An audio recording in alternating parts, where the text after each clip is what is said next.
Okay guys, meron ako panibagong project. Ayan. Langganang sira yan. Ayan.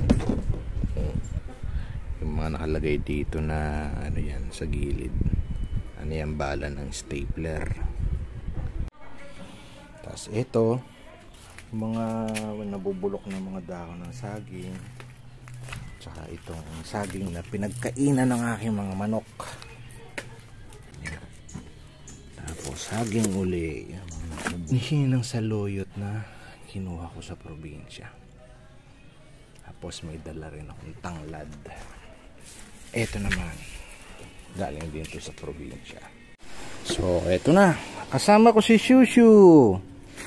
Lalagay na kami ng soil na kinolekta ko tsaka.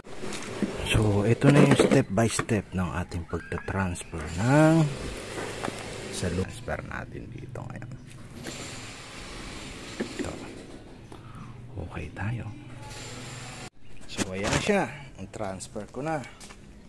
Didiligan na natin siya ng pangmalakasan na ating fertilizer. Ayan o.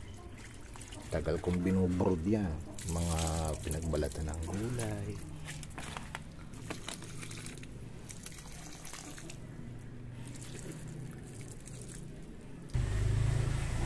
Yan, sana lumago ang ating saluyot. Susunod naman, lemongrass. Ito na guys, yung update sa aking saluyot. Oh, ang lalaki na oh. O yan ang mga kamote ko, ang lalaki na. Calamansi. Ito malunggay. Yung wild mulberry din.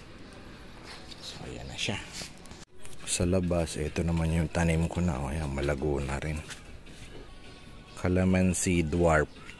Ayan, talbos ng kamote tsaka alugbati. Ayan.